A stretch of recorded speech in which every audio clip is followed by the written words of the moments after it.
You familiar with gender reveal parties? There are these parties where you find out what the gender of your baby's going to be, and they can go well. Best case scenario, it's a party.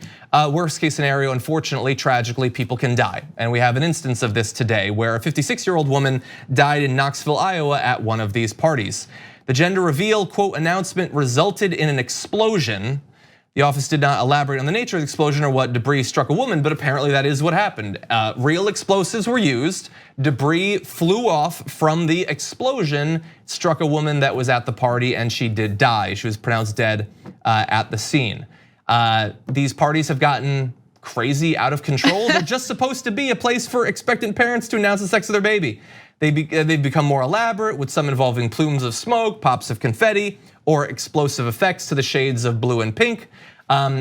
Explosive effects though, not blowing up like a mound of rock or something like that. And this isn't the only one that's gone poorly. A US Border Patrol agent's gender reveal party in Arizona last year sparked a fire that consumed more than 45,000 acres and caused more than $8 million in damage.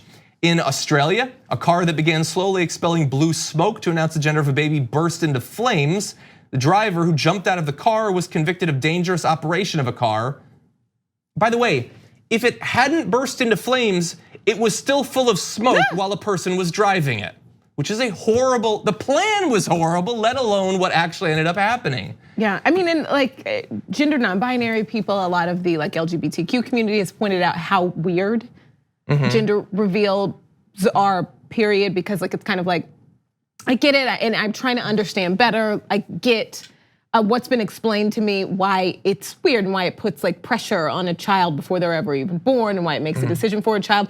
I still feel like, I guess if I was pregnant, had been pregnant for 9 months, or I guess gender reveal parties happen, they can happen like much sooner because you can find out much sooner than the end of your pregnancy. But I would want to like have a little celebration with pink or blue balloons, and maybe I'm so bad you want for a that. gender reveal party? I think I would want a cool like balloons flying out of a box. But don't you already have a party for the fact that you had a kid? Like this feels like an extra thing on top of it. I get why it's weird. This is beyond weird. Yeah, going to this length. Yeah, yes. I think we're just not. Yeah, I think so. It's this weird fetishizing of gender and gender roles. That we should be better about. And like, and not in all the cases, but in some cases, the guy is supposed to like get angry if it's a girl, or like get super excited if it's a guy or something. It's just, it's really weird. And it's not like, we have a lot of stupid traditions as a society. Things that have just been going on for a long time. And the straights really, we lead that. We do, we do. But at least if something has been going on for a long time, I give it a little bit more of a pass, just because we're weird creatures and that's what we do. This is new. It is, yeah, you're right, you're right. And the thing is, honestly, the person who at least is popularly credited as coming up with these is a woman named Jenna Carvanitis. She said, "Who cares what gender the baby is? I did at the time because we didn't live in 2019, didn't know what we know now, that assigning focus on gender at birth leaves out so much of their potential and talents that have nothing to do with what's between their legs."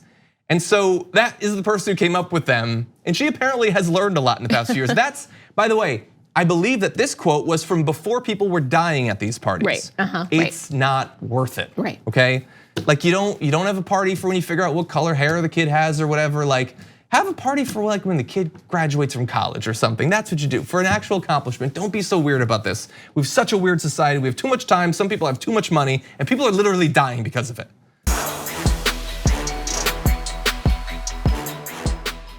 For more political news, breakdowns, interviews, stories of activism, and me trying my hardest to care about the occasional big celebrity news story, subscribe to our YouTube channel at youtube.com/thedamagereport.